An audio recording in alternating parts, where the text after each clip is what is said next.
Adam's Retro Film Reviews. The Fifth Element, 1997.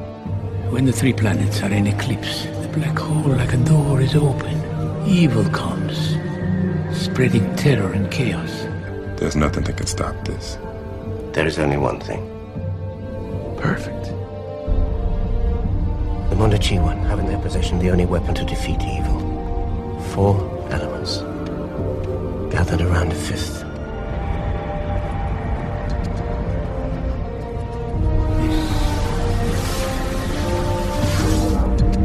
They're here.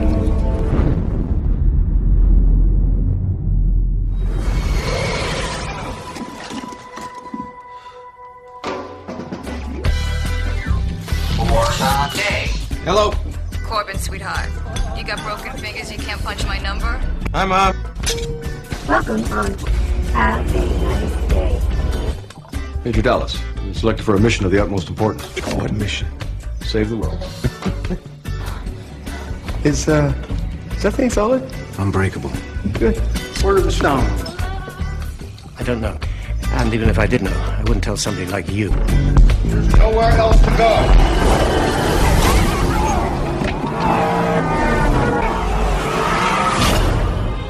Directed and co-written by Luc Besson, The Fifth Element is now highly praised and regarded as a cult classic of science fiction cinema, which is weird when you consider just how difficult it is to find online, or even find a used DVD.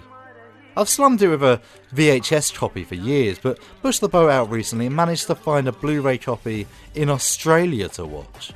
Weird. But anyway, yes, The Fifth Element introduces us to a fantastical world set 300 years in the future.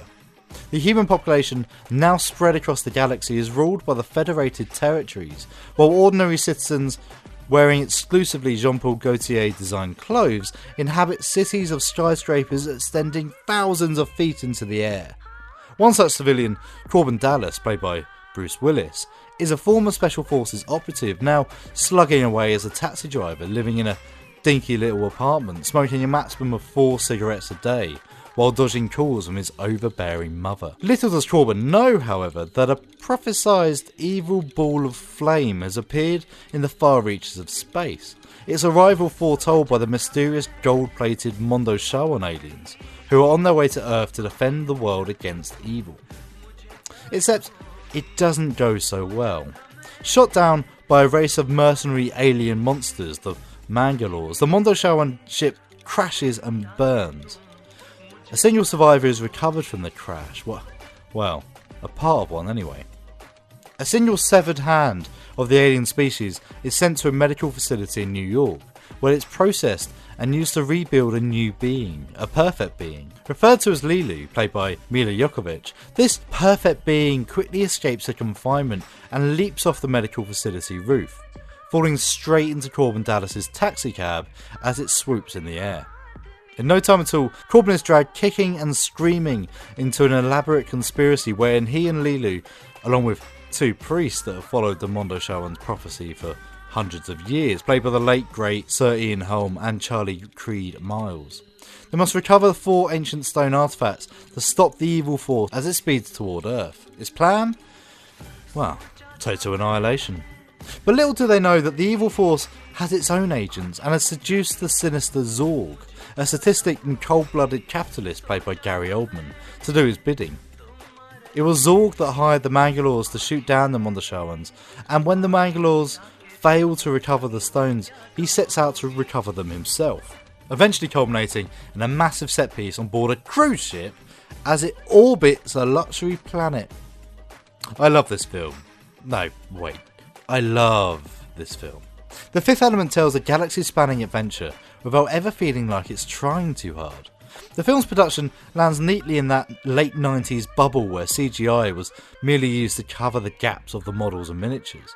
And I can honestly say that the sequences in New York not only still hold up 23 years later, but they look incredible.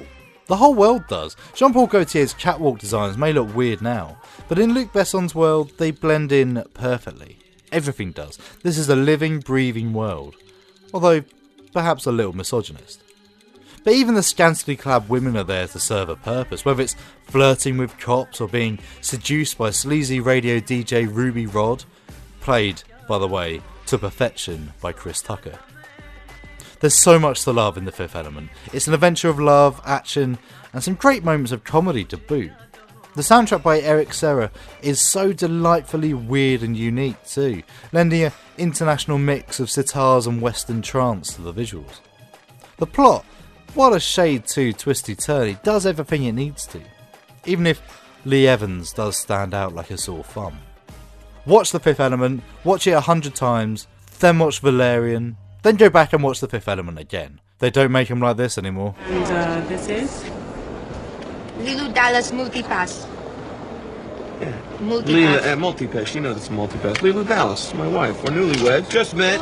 You know how it is. Bump into each other, sparks happen. Yeah, she knows it's a multipass. Yeah, anyway, we're in love.